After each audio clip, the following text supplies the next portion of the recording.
ও আল্লাহর বান্দারা, ও আল্লাহর বান্দিরা, শুনে রাখো, তোমরা এই কুরবানিটা কার জন্য করেছো, কাকে খুশি করার জন্য করেছো, এই অন্তরের কথাটা শুধু আমি আল্লাহ জানতে চাই। ও আমার ভাইরা, মনে রাখো, কখনো আমার আল্লাহ বলেননি যে ছোট পশু দিলে কবুল হবে না, বড় যতক্ষণ না দেবে, না না না না, আমার আল্লাহ বলেছেন একেবারে সুস্থ, একেবারে তরুতাজা দেখে তোমরা আল্লাহর জন্য জবাহ করো।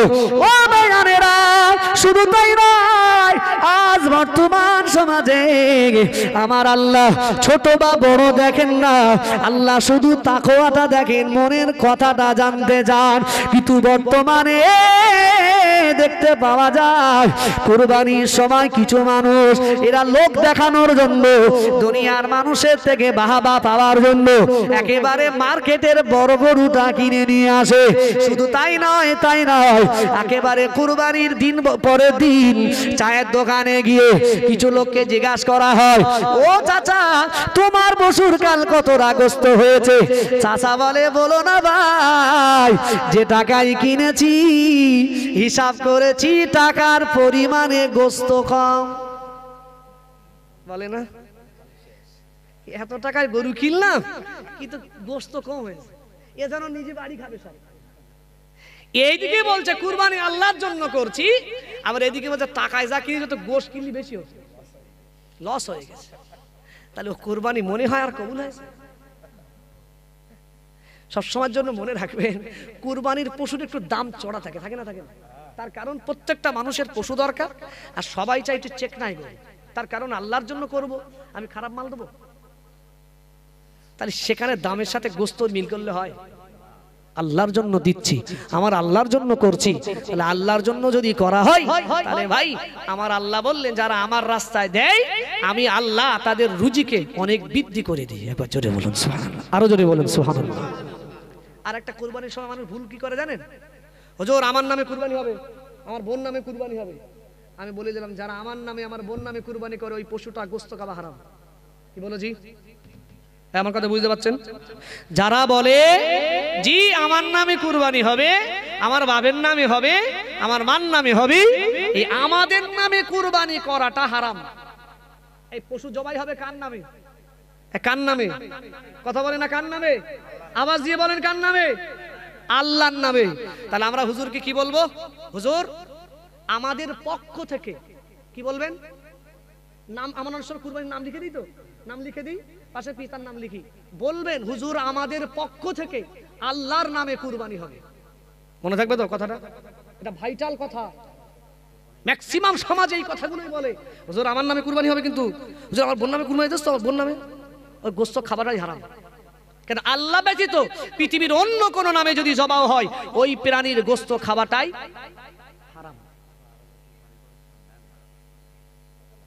ও ভাইয়ানেরা, আমি আপনাদের দৃষ্টান্ত দিই, ভালো করে বুঝতে পারবেন।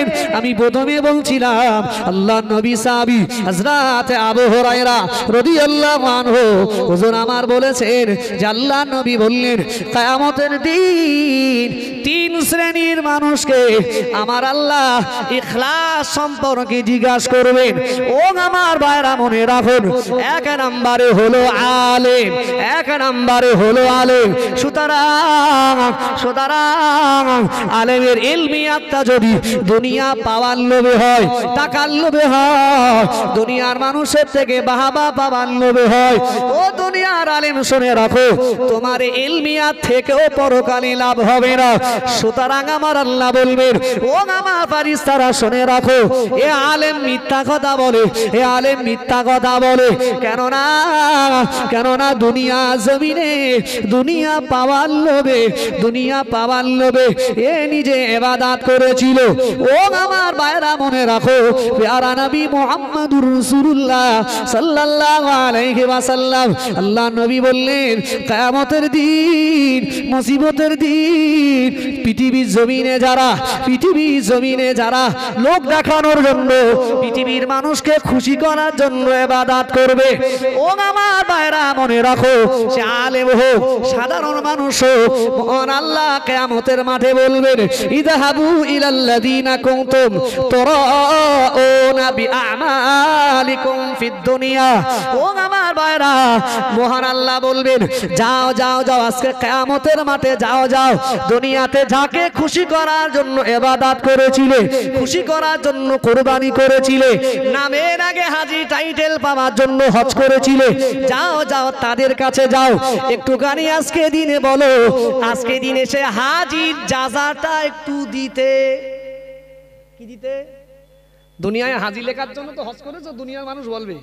তা আল্লাহ বলেন যে ইযহাবু ইলাল্লাযীনা কুনতুম তুরাউনা বিআমালিকুম, যাদের দেখানোর জন্য পৃথিবীতে আমল করেছিলে, আজকে তাদের কাছে যাও না, তাদেরকে বলো নামাজ পড়ছি তোর জন্য, রোজা করেছি তুই ভালো বলবি বলে, যাও দাও। এটা মনে হয় সেদিন কেউ দিতে পারবে? আল্লাহ বলবেন হাল তাজিজুনা ইনদাকুম জাযান, যাও তাদের কাছে যাও, দেখো তারা কিছু দিতে পারে কি দেখো। সুতরাং সেদিন কেউ দিতে পারে? সবাই তো নাফসি নাফসি করবে। কি করবে? নাফসি নাফসি করবে, নিজে বাঁচার চেষ্টা করবে, সে কি দেবে? সুতরাং কেউ কখনো আল্লাহ ব্যতীত কারোর থেকে কি পাবে না? কোনো পুরস্কার পাবে না। ও আমার ভাইরা, দ্বিতীয় নম্বরে আল্লাহর নবী বললেন, দ্বিতীয় নম্বরে মুজাহিদকে জিজ্ঞাসা করা হবে, যারা আল্লাহর রাস্তায় জিহাদ করে, ইসলামের জন্য যারা জিহাদ করে, এই মুজাহিদদের ব্যাপারে আমার আল্লাহ জিজ্ঞাসা করবেন, ও আল্লাহ বান্দা বলো বলো, ও আমার বান্দা বলো বলো, পৃথিবীর জমিনে জিহাদ করেছো, এই জিহাদ করার পিছনে উদ্দেশ্যটা তোমার কি ছিল? গ্রামের সামনে গরিব মানুষেরা তুমি বিচার করছো, পালোয়ান দেখাচ্ছ, এই বিচারটা তুমি কার উদ্দেশ্য, কাকে খুশি করার উদ্দেশ্য করছিলে? আচ্ছা বলেন, এই দুনিয়ার মানুষের থেকে বাহবা পাবার জন্য না আমার আল্লাহকে খুশি করার জন্য? এটা আল্লাহ জানে না জানে না? কথা বলে না, জানে না জানে না? আল্লাহ জানে। জানার পরই তো বলবে না আল্লাহ আমি আপনাকে খুশি করার জন্য। আমার আল্লাহ বলেন, বান্দা তুই সব মিথ্যা কথা বলছিস, তোর ভিতরে ছিল লোক তোরে পালওয়ান বলবে, লোক তোরে বিশাল শক্তিশালী বলবে, তুই সেই উদ্দেশ্যে যুদ্ধ করেছিলিস, তুই সেই উদ্দেশ্যে সবার সামনে গিয়ে তুই একবার বসে কথাবার্তা বলেছিলিস। আমি আল্লাহ বলছি তোর ভিতরে কোনো লিল্লাহিয়া ছিল না, তুই জিহাদ করেছিস নামে, তবে তোর ভিতরে কোনো লিল্লাহিয়া ছিল না, সুতরাং তোর ঠিকানা কি হবে? জাহান্নাম। কিন্তু এই জিহাদকারীর ব্যাপারে, যারা জিহাদ করতে গিয়ে যারা শহীদ হয়ে যায়, ইন্তেকাল করে, আমার আল্লাহ এদের ব্যাপারেই বলেছেন, ওয়ালা তাকুলু লিমান ইয়াকতালু ফি সাবিলিল্লাহি আমওয়াত। হে পৃথিবীর মানুষ শুনে রাখো, পৃথিবীর কোন শহীদরা যারা ইসলামের জন্য নিজেদের জীবনকে উৎসর্গ করেছে, সুতরাং তোমরা তাদেরকে কখনো মৃত বলো না। কি বলো না? মৃত বলো না, বাল আহইয়া, বরঞ্চ শহীদরা কবরে জীবিত থাকে। একবার জোরে বলুন সুবহানাল্লাহ, আরো জোরে বলুন সুবহানাল্লাহ। নবী বলেন কিয়ামতের মাঠে শহীদরাই বিনা হিসাবে, এদের হিসাব হবে না, এরা বিনা হিসাবে আল্লাহর দয়ার জান্নাতের মেহমান হিসাবে ঘোষণা হবে। জোরে বলেন, আরো জোরে বলেন সুবহানাল্লাহ। তাহলে শহীদদের কথা ফ্যাসিলিটি। তাহলে আর এই মৃত্যুটা যদি লিল্লাহিয়াত না হয়, পৃথিবীর মানুষ ও লোক আমার হাজী মানে মুজাহিদ বলবে, নবী মুহাম্মদুর রাসূল আমাকে মুজাহিদ বলবে, ওরে বাবা বিশাল ব্যাপার, বেকার হয়ে গেল। কি হয়ে গেল? দুনিয়া পাওয়ার লোভে কেউ যদি মানে জিহাদ করেছো, বেকার। তৃতীয় নম্বরে ভয়ঙ্কর জিনিস, তৃতীয় নম্বরে নবী বলেন যারা পৃথিবীর দাতা হয়, দানী হয়। কি হয়? দাতা, যারা দান করে, সমস্ত ধ্বংস হচ্ছে এই জায়গাটায়। যারা দাতা হয় এরা জাহান্নামে যাবে। তবে কারা? যে দাতারা দান করে লিল্লাহিয়াতের জন্য নয়, আল্লাহর জন্য নয়, যারা পৃথিবীর মানুষের থেকে বাহবা পাওয়ার জন্য, এই মানুষগুলো কোথায় যাবে?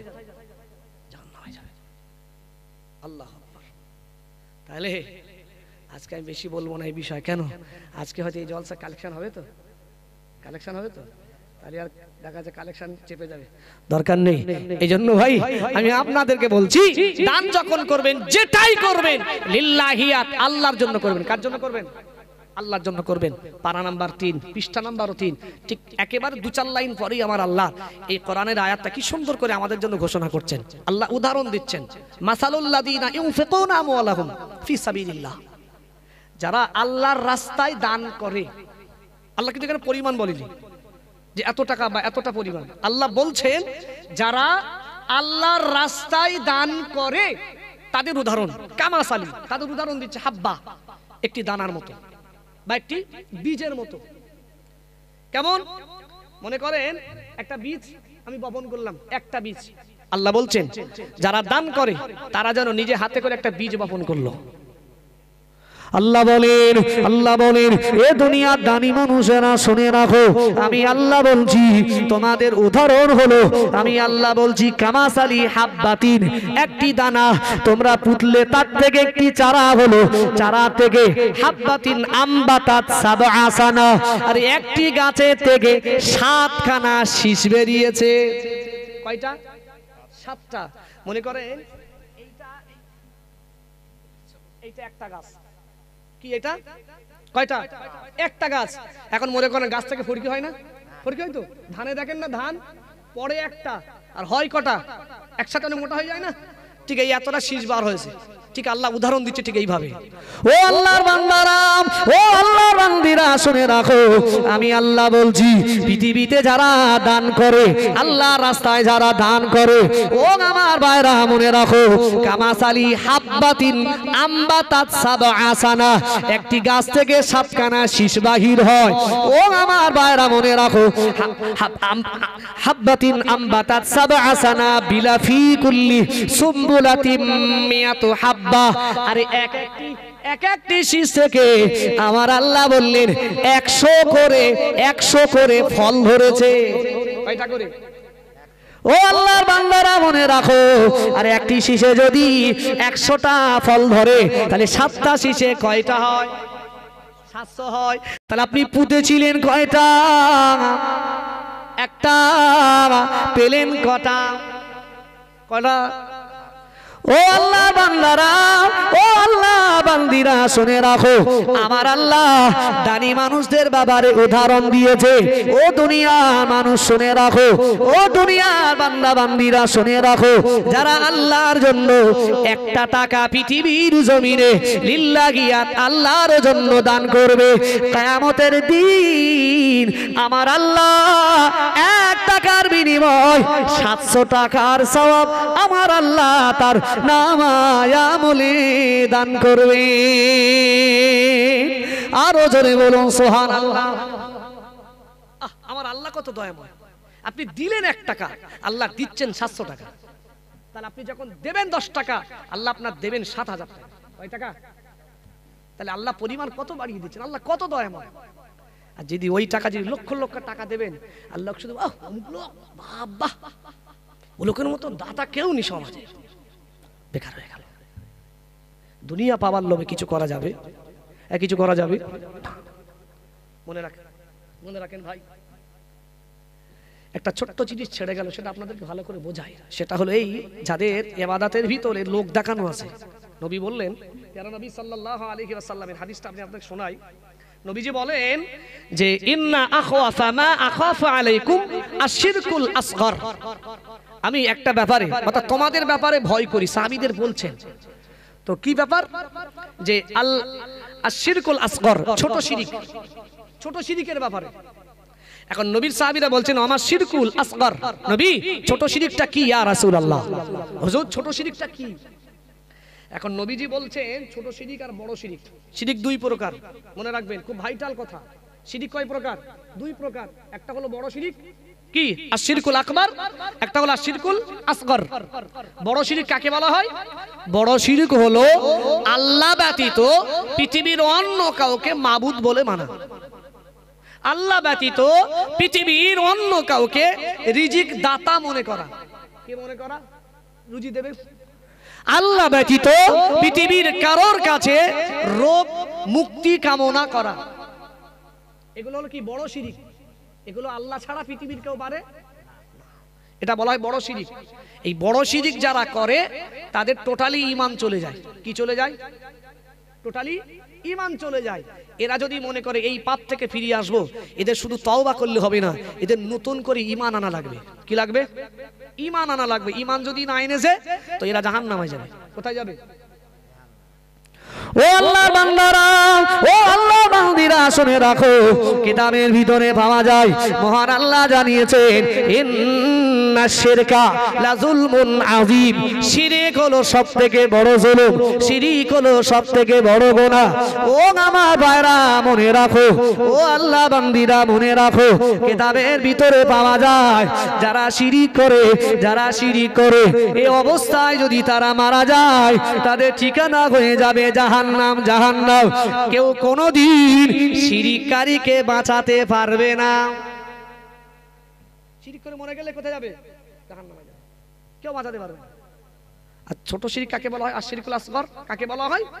নবীজি বলেছেন ছোট শিরক তাকে বলা হয় যেটা হলো পৃথিবীতে রিয়া বা লোক দেখানো। কি বলুন? লোক দেখানো বা রিয়া।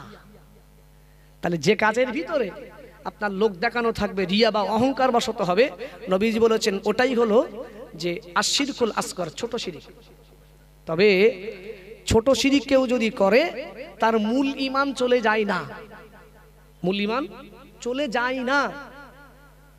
তবে ওই মানুষটাকে তাওবা করা লাগবে, তাওবা করলেই আমার আল্লাহ তার ওই ছোট শিরককে ক্ষমা করে দেবেন। এবার জোরে বলুন সুবহানাল্লাহ, আরো জোরে বলুন সুবহানাল্লাহ। তাহলে আমাদের তওবা করব তো? কথা বলে না, বলেন ইনশাআল্লাহ তওবা করছি, আল্লাহ আমাদের সকল আর জি আশরিকুল আসগারকে আল্লাহ ক্ষমা করে দেন, বলুন আমিন। আল্লাহ আমাদের সকলকে লিল্লাহিয়া তথা আল্লাহর জন্য ইবাদত দাসত্ব করার মতো মন মানসিকতা সেই তৌফিক আল্লাহ দান করেন, বলুন আমিন। আরো জোরে বলেন আল্লাহুম্মা আমিন। তো দুরূদ শরীফ আল্লাহ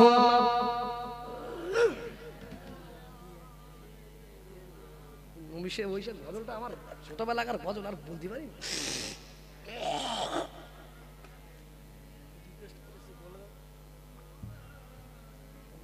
ছোটবেলাকার গজল কবে রিকোয়েস্ট করেছে। নবীর রওজা শরীফ দেখে মন ভরে না, দিদার দাও গো শাহে মদিনা, দিদার দাও গো শাহে মদিনা। নবীর রওজা শরীফ, নবীর রওজা শরীফ দেখে মন ভরে না, দিদার দাও গো শাহে মদিনা, দিদার দাও গো শাহে মদিনা।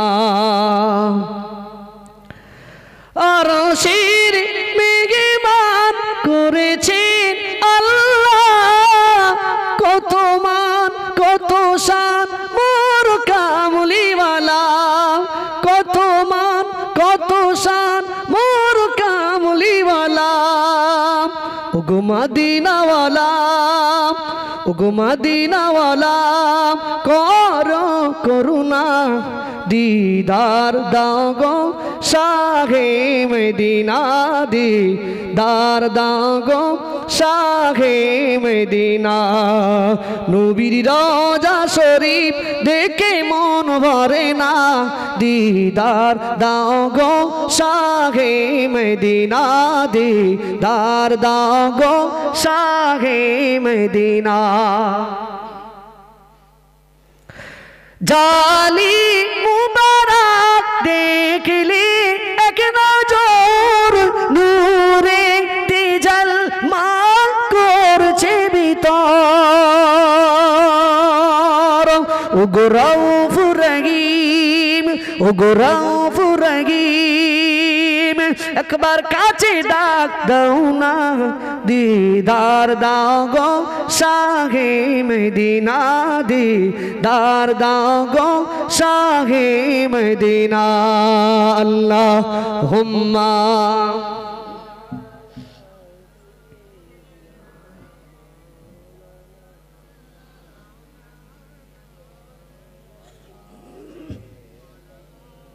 ছোটবেলাকার গজল আসে না। ও বেগানিরা, আল্লাহ জানিয়ে দিয়েছিলেন ও আমার বান্দা বান্দি বান্দিরা শুনে রাখো, যারা ছোট শিরিক করে তারা যদি বাঁচতে চায় তারা জানো তাওবা করে, তারা জানো তাওবা করে। আমার আল্লাহ তাওবাকারীদের বড্ড ভালোবাসেন।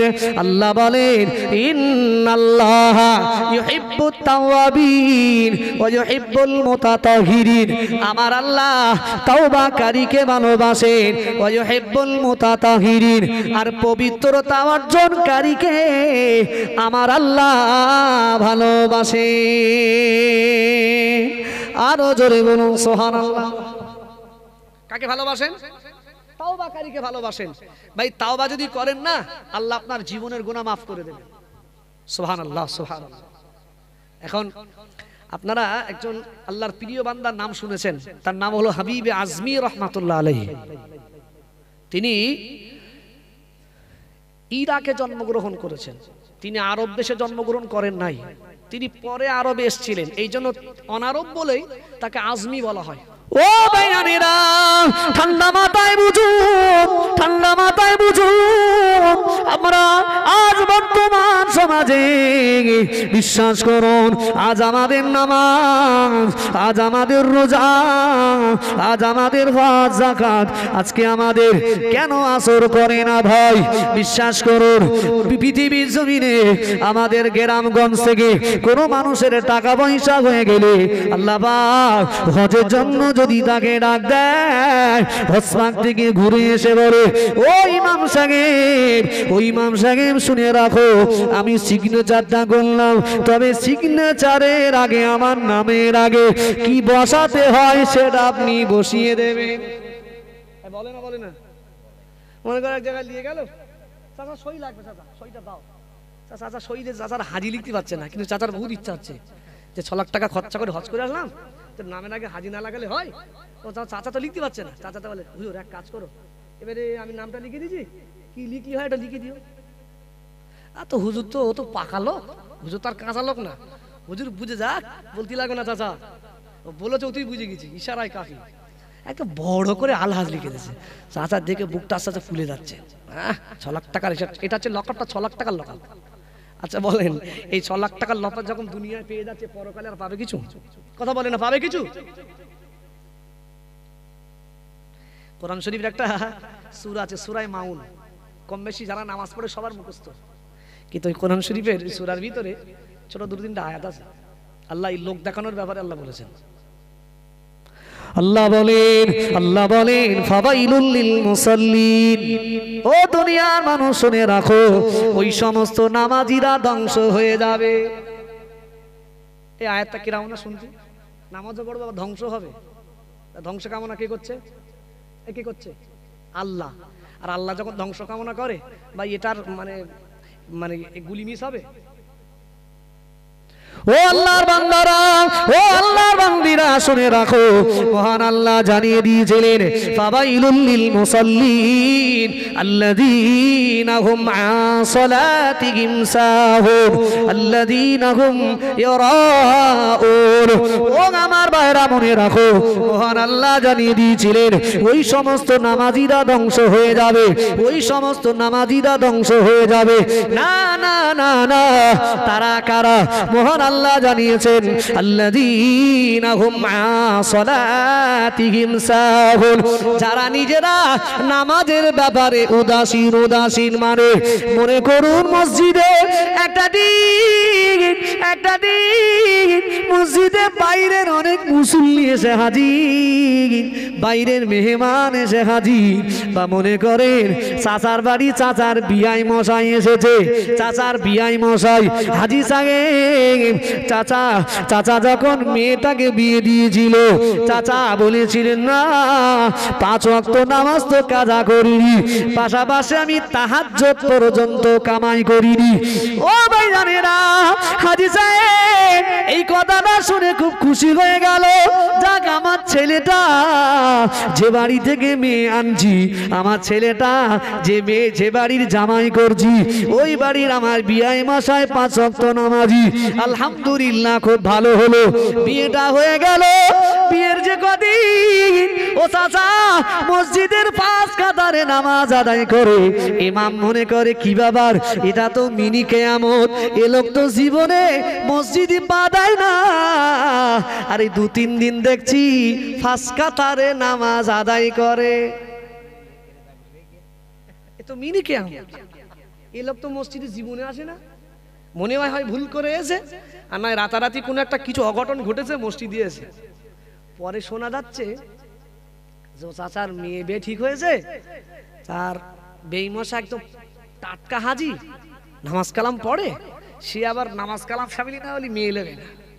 এখন কি করবে, তাড়াতাড়ি করে একেবারে কাক হয়েছে, কোকিলিন না কি বলে না, কোকিলিন না কাকের ডানা লাগিয়ে একেবারে নামাজি সেজে 2-4 দিন নামাজ পড়ে নিলে মেয়ের বিটা হয়ে গেল।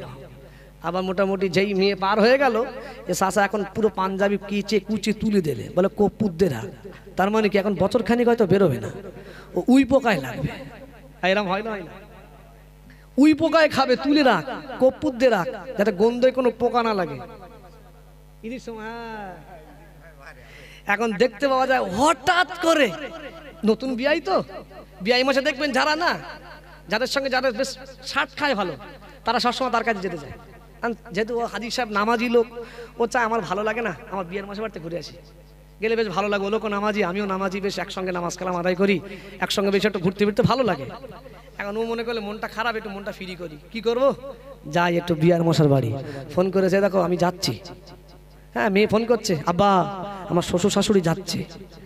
তখন এ বলছে, এক কাজ কর, তাড়াতাড়ি পাঞ্জাবি বের কর, তাড়াতাড়ি পায়জামা বের কর। না কেন হঠাৎ, না সে বেই আসছে। কে আসছে? বেই আসছে। ও পাঞ্জাবি পরে ফের আবার কদিন নামাজ পড়া লাগবে। আচ্ছা বলেন, এই নামাজটা ওই বিআই মশাইকে খুশি করার জন্য হচ্ছে না আল্লাহর জন্য হচ্ছে? কার জন্য হচ্ছে?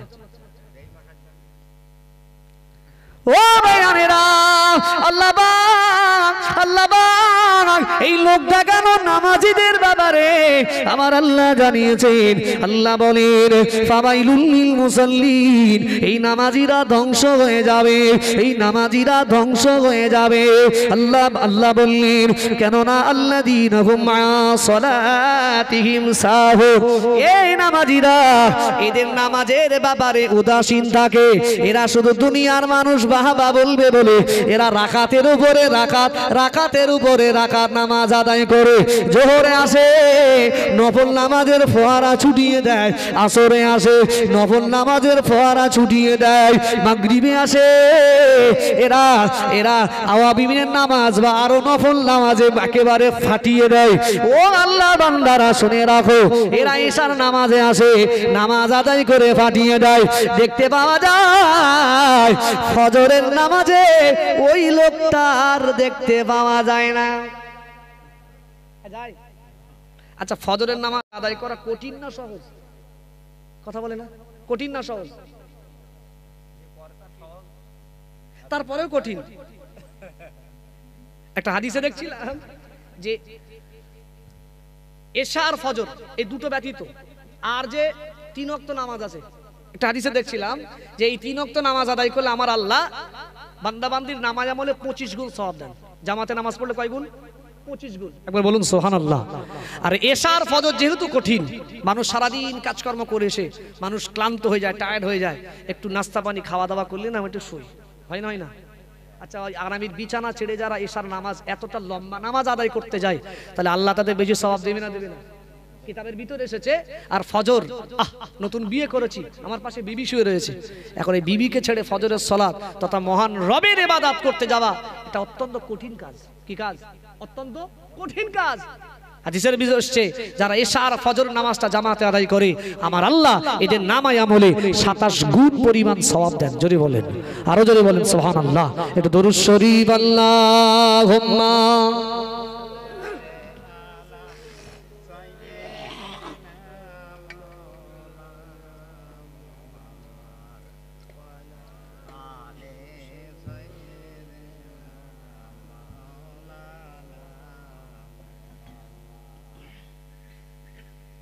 আল্লাহুম্মা সাল্লি আলা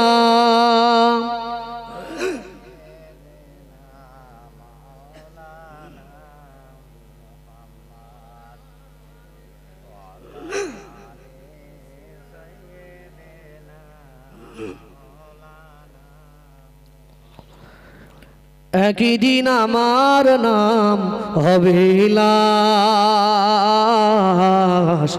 একই দিন আমার নাম হবে লাশ। হবে না হবে না, আমাদের মরে যাবার সাথে সাথে কিছু কিছু জিনিস সাথে সাথে উঠে যাবে। এক আমাদের কি উঠে যাবে? নাম উঠে যাবে, নামের আগে কি হয়ে যাবে? মরহুম, লাশ। আমাদের পোশাক আশাক সব চলে যাবে, যাবে না যাবে না? একই দিন আমার নাম হবে লাশ, একই দিন আমার নাম হবে লাশ। সাদা কাপন পরবে দেহ, রবে না আর আপন কেহ। সাদা কাপন পরবে দেহ, রবে না আর আপন কেহ। বন্ধ হবে রে নিঃশ্বাস, একই দিন আমার নাম হবে লাশ, একই দিন আমার নাম হবে লাশ, একই দিন আমার নাম হবে লাশ, একই দিন আমার নাম হবে লাশ। মসজিদে এলান হবে, একে একে জানবে সবে, সকলে আসবে আমার বাড়ি। শেষ দেখা দেখবে স্বজন, দেখে আমার ভিজবে নয়ন, শেষ হবে মিছে জমিদারি। বড়ই পাতা গরম পানি আনবে কেউ আতর দানি, বড়ই পাতা গরম পানি আনবে কেউ আতর দানি। কেউ গিয়ে কাটবে ঝাড়ের বাস, একই দিন আমার নাম হবে লাশ, একই দিন আমার নাম হবে লাশ, একই দিন আমার নাম হবে লাশ, একই দিন আমার নাম হবে লাশ। আল্লাহুম্মা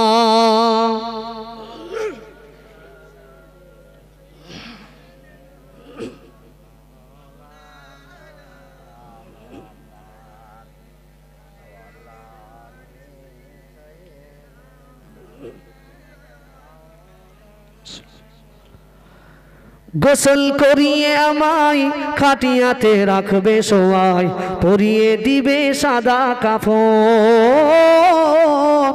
জানাজাটা পড়া হলে পালকিটা কাঁধে তোলে, নিয়ে আমায় করবে কোথাও দাফন। অন্ধকার ওই একলা ঘরে, অন্ধকার ওই একলা ঘরে, দেহ আমার থাকবে পড়ে। অন্ধকার ওই একলা ঘরে, দেহ আমার থাকবে পড়ে। মাটি ঘেরা থাকবে চতুর্পাশ, একই দিন আমার নাম হবে লাশ, একই দিন আমার নাম হবে লাশ। সাদা কাপন পরবে দেহ, রবে না আর আপন কেহ। সাদা কাপন পরবে দেহ, রবে না আর আপন কেহ। বন্ধ হবে রে নিঃশ্বাস, একই দিন আমার নাম হবে লাশ, একই দিন আমার নাম হবে লাশ, একই দিন আমার নাম হবে লাশ। আল্লাহুম্মা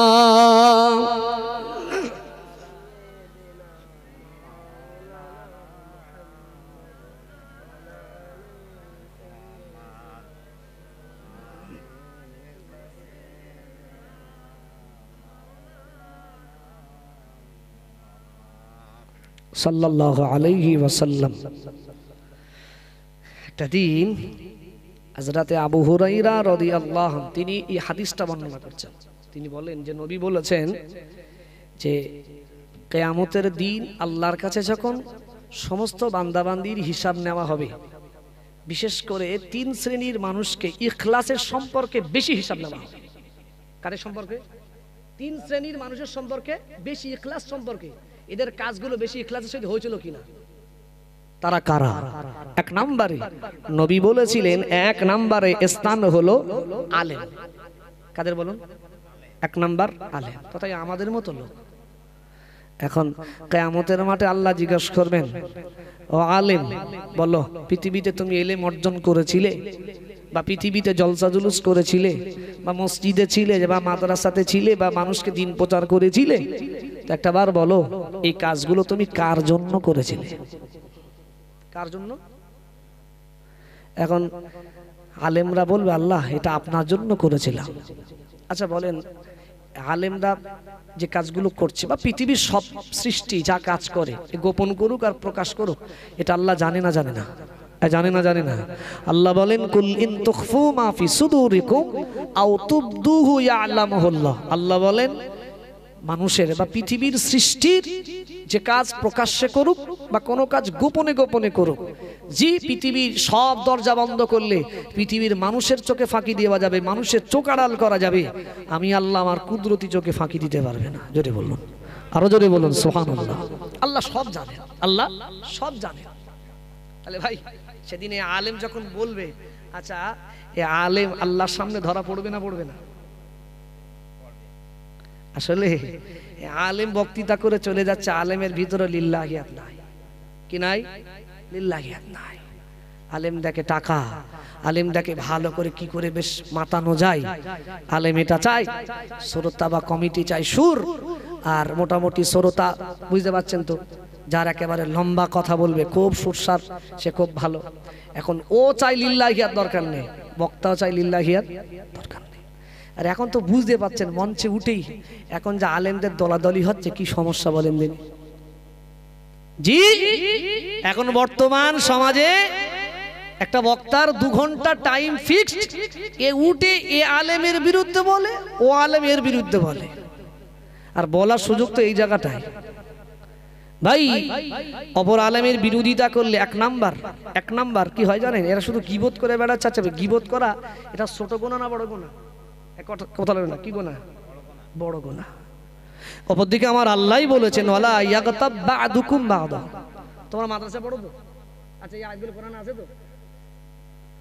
আল্লাহ বলেন, তোমরা একে অপরের পরনিন্দা পরচর্চা করো না। পরনিন্দা পরচর্চা করা কত গুনাহ জানেন? আল্লাহ বলেছেন, আইয়ুহিব্বু আহাদুকুম আইয়াকুলা। জি, আমার আল্লাহ বলেছেন যে লাহমা, আমার আল্লাহ বলেন যে কোন ভাই তার কোন ভাইয়ের, মৃত ভাইয়ের গোশত কেউ খেতে পারে? মাইতান ফাকারিহতুমু আইয়াকুলা লাহমা আখিহি মাইতান ফাকারিহতুমু। আল্লাহ বলেন যে গীবত করা, পরনিন্দা পরচর্চা করা, তার আপন ভাইয়ের মৃত গোশত খাওয়া সমান। তাহলে কত বড় পাপ!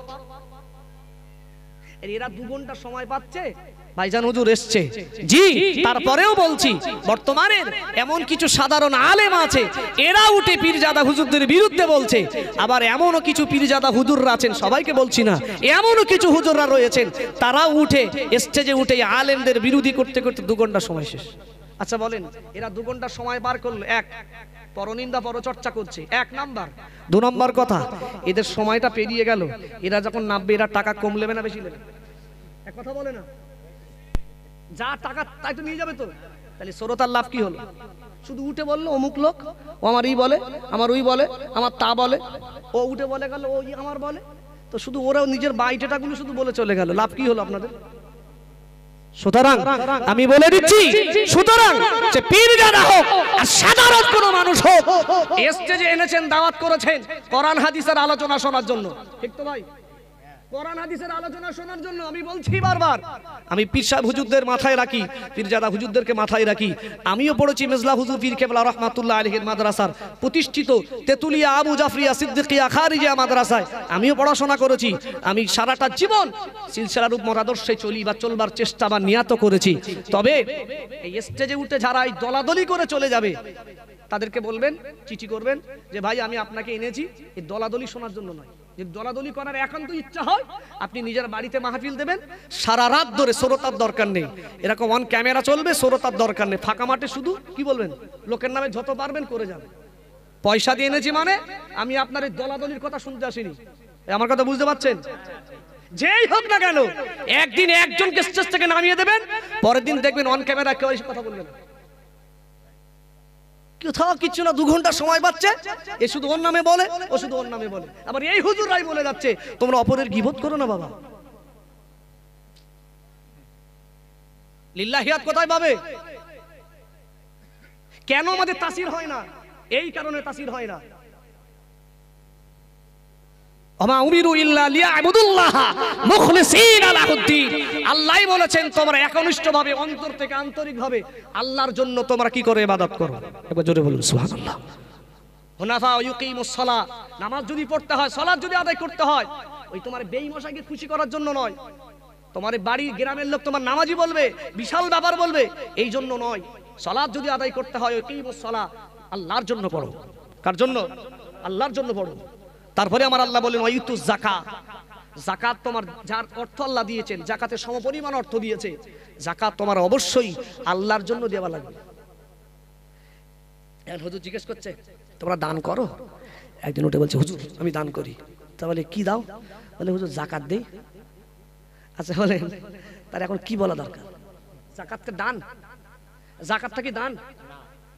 যাকাতটা কখনো দান নয়। যাকাত বরঞ্চ গরিবের হক আমার আল্লাহ বড় লোকের কাছে রেখে দেয় আমানত স্বরূপ। কি স্বরূপ? আমানত স্বরূপ। এই আমানতটা এই ধনী মানুষটা গরিব মানুষকে যথা টাইমে তাকে দেওয়া, এটা বড় লোকের দায়িত্ব। ধনী মানুষের কি দায়িত্ব? এই আমানতটা পৌঁছে দেওয়া। এখন কেউ যদি না দেয়, কেউ যদি না দেয়, আমার আল্লাহ বলে যে তাদের জন্য আল্লাযীনা ইয়াকনিজুনা যাহাবা ওয়াল ফিদ্দা ওয়ালা ইউনফিকুনাহা ফি সাবিলিল্লাহ, যাদের আমার আল্লাহ সোনা দিয়েছেন সমপরিমাণ, যাকাতের নিসাব, নিসাব এখন পরশ আলোচনা অনেক লম্বা। আল্লাহ বললেন ওয়াল ফিদ্দা, যাদেরকে আমার আল্লাহ রূপা দিয়েছেন, ওয়ালা ইউনফিকুনাহা ফি সাবিলিল্লাহ, আর এদের এই সমপরিমাণ যাদের টাকা পয়সা আছে, ওয়ালা ইউনফিকুনাহা ফি সাবিলিল্লাহ, যারা আল্লাহর রাস্তায় দান না করে, আল্লাহর রাস্তায় খরচ না করে, মানে এখানে যাকাতের কথা বলা হয়েছে, যারা যাকাত না দেয়, জি আমার আল্লাহ বলেন ফাবাশশিরহুম বিআযাবিন আলীম, হাবিব আমি তাদের জন্য দারাকনাক তথা কঠিনতম কঠিন বেদনাদায়ক শাস্তির ব্যবস্থা করেছি। বুঝতে পারলেন? তাহলে যাকাত কখনো দান নয়, যাকাত গরিবের হক, বড় লোকের কাছে আমানত স্বরূপ থাকে, এটা সঠিক টাইমে পৌঁছে দেওয়া, এটা ধনী মানুষের দায়িত্ব। আর কুরবানির সময় আসলে কি লিল্লাহিয়াত খুঁজবে, সারা লোক গরু কিনে লেগে গ্রামে কত টাকার বাজেটের গরু দেখলে আমার গরু শেষে আসবে, আমার রাজশাহী শেষে আসবে, সবার থেকে সেরা গরু হবে। আচ্ছা বলেন ওই গরু কুরবানি কবুল হবে? ও বেঈমানেরা, আমার আল্লাহ জানিয়ে দিয়েছিলেন, আল্লাহ বলেন এ দুনিয়ার মানুষ শুনে রাখো, আমি আল্লাহ বলছি লা ইয়ানালাল্লাহা লুহুমুহা ওয়ালা দিমাউহা, মহান আল্লাহ জানিয়েছেন আমি আল্লাহ কখনো তোমাদের প্রাণীর, তোমাদের কুরবানির ফসল আমি আল্লাহ গোশত কখনো জন্য নিই না। কুরবানি যখন করি আমরা ওই আল্লাহর জন্য কি রাখি? এটা আমার আল্লাহ নেবে রাখি? ও আল্লাহর বান্দারা, তবে আমরা কুরবানির পশু 3টে ভাগ করি, একটা নিজের আনি, একটা আমার আত্মীয় স্বজনের জন্য বা গ্রামবাসীর জন্য রাখি, আর একটা আমরা লিল্লাহিয়াতের জন্য রাখি। রাখি না? তা লিল্লাহি তো আল্লাহর জন্য, তাকে আল্লাহ নেয়? ও আল্লাহর বান্দারা, ও আল্লাহর বান্দা বান্দিরা শুনে রাখো, না না না, আমার আল্লাহ নাই না নাই না নাই না। কেননা আমার আল্লাহর কোনো কিছুর প্রয়োজন হয় না। কেননা পৃথিবীর জমিনে আমার আল্লাহ বললেন ওয়াসবির ওয়ামা সাবরুকা, মহান আল্লাহ বললেন ওয়া আমুর আহলাকা বিসসালাতি ওয়াসবির আলাইহা। ও আমার হাবিব, আপনি নামাজ আদায় করুন আর নামাজের আদেশ করুন। ও আমার হাবিব, ও আমার হাবিব শুনে রাখো, আমি আল্লাহ বলছি লা নাসআলুকা রিজকা, আমি আল্লাহ তোমার থেকে কখনো রিজিক চাই না। সুতরাং শুধু নবী নয়, পৃথিবীর কোন মানুষের থেকে আমার আল্লাহ এক বিন্দু পরিমাণও রিজিক চায় না, রুজি চায় না। ও আমার ভাইরা মনে রাখো, মহান আল্লাহ বলেছেন ইন্নাল্লাহ হুয়ার রাজ্জাক, আমি আল্লাহ হলাম পৃথিবীর সৃষ্টিকে রিজিক দাতা। বলুন সুবহানাল্লাহ, আরো জোরে বলুন সুবহানাল্লাহ। কারোর থেকে রিজিক চাই না, বরং তো রিজিক তো আমি দেই। তাহলে আল্লাহ যখন চায় না, কিন্তু আবার অপর দিকে লিল্লাহিয়াত, তাহলে ওটা কিভাবে হচ্ছে? গরিব মানুষের দেওয়া, গরিব মানুষ খাওয়া, মানে এটাই আমি আল্লাহকে দেওয়া হলো। একবার জোরে বলুন সুবহানাল্লাহ। এখন আল্লাহ বলছেন আমি তোমাদের এই পশুর গোস্তটা আমি চাই না। তারপরে আমার আল্লাহ বললেন ওয়ালা দিমাউহা, এই পশুর কতটা রক্ত হয়েছে, 1 বালতি না 1.5 বালতি না 2 বালতি না 1 বাটি, আমার আল্লাহ কিচ্ছু চায় না। আমার আল্লাহ চায়, তাহলে আল্লাহ কি চায়?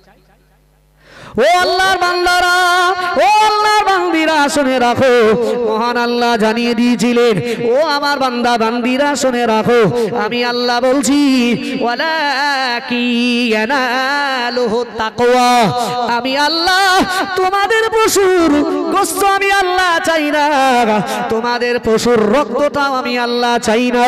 আমি আল্লাহ শুধু চাই, আমি আল্লাহ শুধু চাই ওয়ালাকিয়ানালুহু তাকওয়া। আমি আল্লাহ বলছি ও দুনিয়ার মানুষ শুনে রাখো, তোমাদের অন্তরের তাকওয়াটা আমি আল্লাহ দেখতে চাই।